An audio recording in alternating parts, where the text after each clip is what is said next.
Eu queria que você, enquanto a gente ilustra, né, com um pouco dos seus trabalhos, contasse um pouco da sua história, né? Começasse, primeiro, qual é a sua especialidade hoje, né, nesse universo direção de fotografia publicitária? Para a galera que ainda não te conhece, só falar para eles aí. Bom, pessoal, o pessoal me conhece como JR Júnior, né?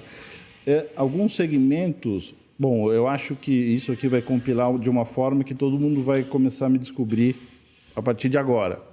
Porque existem alguns segmentos que acham que eu só faço comida, outros que eu só faço carro, outros só beauty, cabelo, e outros só filmes documentais com landscapes e tudo mais. Floresta Amazônica, Bahia, Cerrado, Sertões. Então, eu divido assim, o meu lado de fotógrafo em vários JRs. Digamos. Várias vertentes. Várias vertentes. Eu adoro cozinhar, ponto. Então, como o mercado ele tem uma predileção aí de verba até hoje em dia, eles andam gastando muito nesse momento pandêmico nosso aqui de comida, que realmente é uma necessidade humana, tem que comer. Então, gera muita grana nisso daí. Então, querendo ou não, a pessoa JR, fotógrafo de comida, tabletop, food, o que seja, acabou gerando aí uma grande vertente. Eu trabalho muito com isso. Mas vira e mexe, alguém me liga, puta, Jota, tem aqui um trabalho aqui de beauty, só que é feito lá na Chapada Diamantina, no meio do Rio Amazonas. A gente tem que agregar sementes catadas na hora com uma pessoa bonita passando. Ok, vamos lá. Então, eu ajudo, na verdade... Você abraça também? Abraço também. Né? Agora eu tenho um projeto no meio do deserto de sal, um carro que tem que passar a fazer isso, aquilo, outro. A gente tem que ter detalhes desse sal voando do chão, do piso. Ok. Você é um especialista nos detalhes, é isso? Exato. E como que isso aí começou? O seu encontro na fotografia, enxergar o mundo dessa forma macro, sabe? Isso foi a fuga, na verdade, da minha primeira coisa que eu gostei muito, que era eletrônica. Né? Eu sempre gostei Música? Não, Batidão? Eu até gostava das músicas eletrônicas. Uns house da vida e tal. Não, era engenharia eletrônica. Engenharia eletrônica, que eu gostava muito de inventar coisas e saber como é que funcionavam as coisas, né? Aquilo que você não vê, eletricidade. Como é que funciona isso daqui? Como é que funciona a luz, a TV, rádio? Como é que é a transmissão? Como é que as ondas vão e voltam? Então, na verdade, eu gostava muito disso. Até um dia que eu fui visitar um tio meu, lá nos estúdios da Veracruz, em São Bernardo, né, na TVC. Nem sabia o que ele fazia direito. Assim. Que ano que foi isso? Isso foi em 81, 82. 16, 17 anos. Né? Aí eu cheguei, assim, olhei para aquilo e falei, nossa, o que é isso?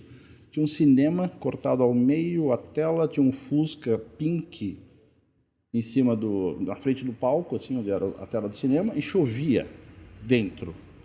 Eu falei, o que está acontecendo? E raios, e gente gritando. O seu tio, né? ele era o quê? Eu não entendi direito. O meu tio, ele era cenotécnico. Cenotécnico. Que seria o cara que constrói os cenários? Ele, na verdade, ele administrava a construção de cenários, né? O meu tio Nenê, na verdade, ele era um cara que sempre gostou muito de teatro. Tem umas histórias que depois a gente revê, né? Onde é hoje era, né, o Teatro Zácaro, ele que fez virar teatro, era um cinema e tudo mais.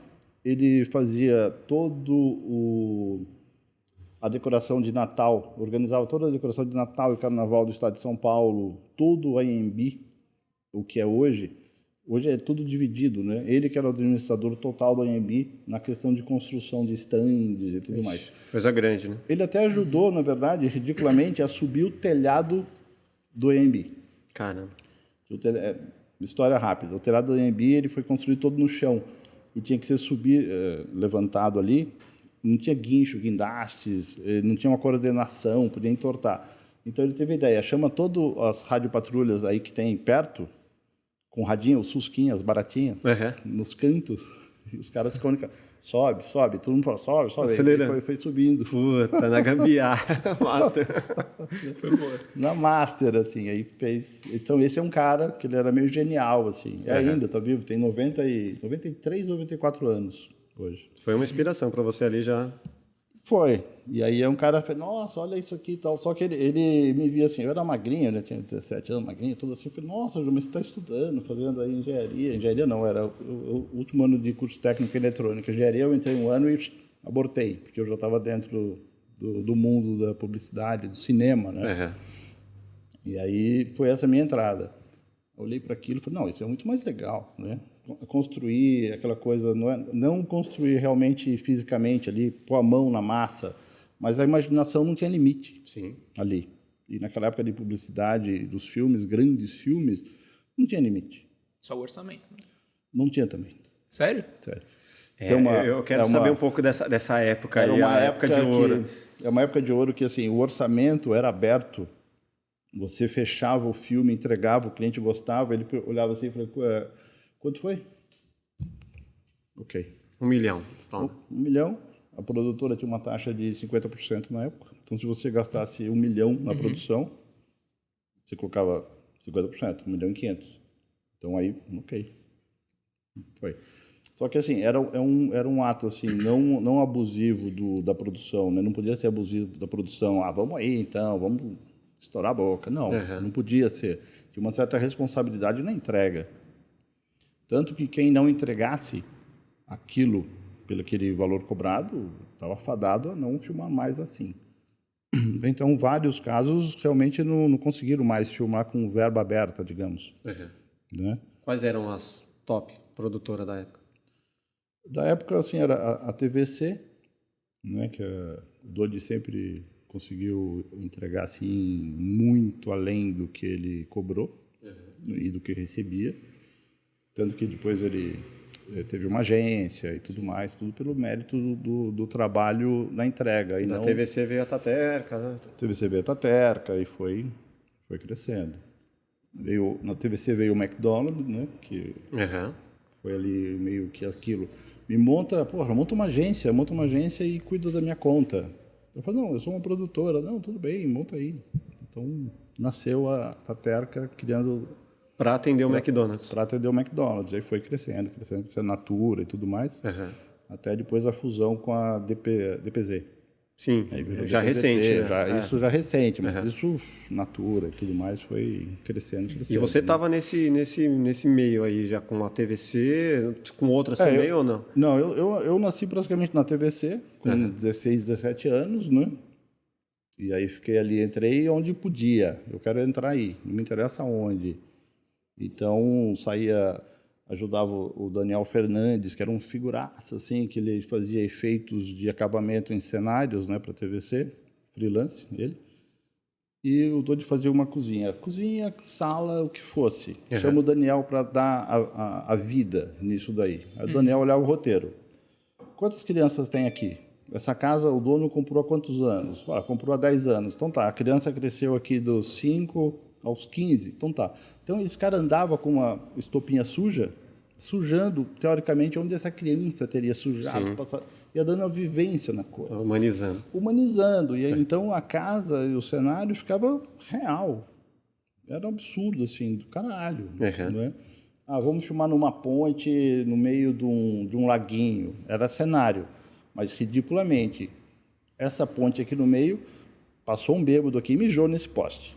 Aí ele pegava o esguichinho com betume, alguma coisa, e ficava mijando na altura, como se fosse dele ali, mijando no poste, e ia sujando, como se tivesse passado um ser humano direção ali. De arte, né? Mas não era. Ele era um cara, nem era diretor de arte, ele era um cara de efeitos e de cenografia absurda.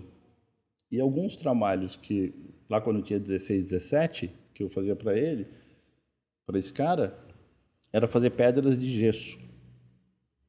E era gesso, betume, pano, sujo.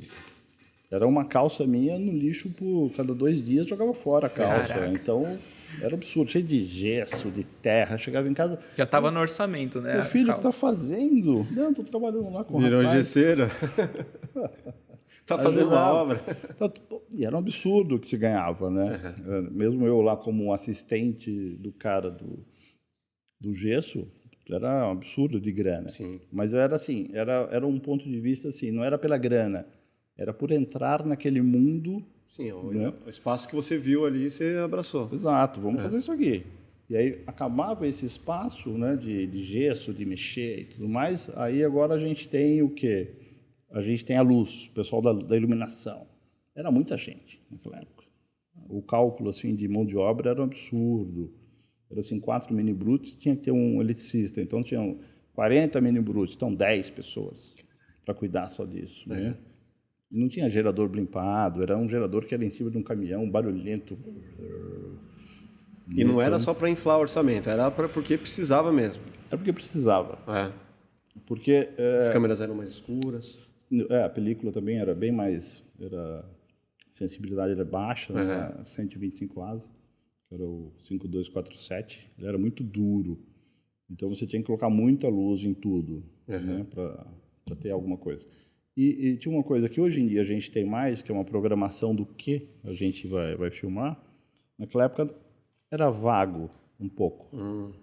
Storyboard, roteiro decupado. Era muito mais teatral. Era muito mais quase assim, vamos ver o que fica bom.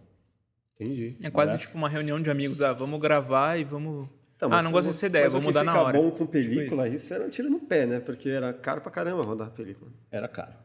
Era muito caro, mas assim, só rodava... vamos fazer isso aqui. Roda, ensaia, né? Algumas vezes. Ensaiando. Eu tive, assim, um privilégio, assim, digamos assim, de nascimento, de ter pisado nessa hora, nesse dia ali com meu tio lá na Veracruz e com o Dodi e com aquela produção. O Dodi devia ter 30 anos, 29 ou 30, começando assim...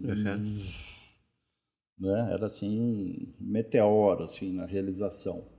Né? Então, eu tive uma sorte. Realmente, ele sempre gastou muito para realizar, mas a entrega também era lá em cima, era fora da casinha.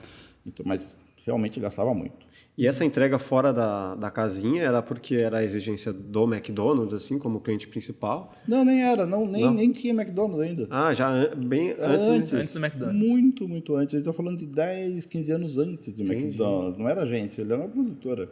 Entendi.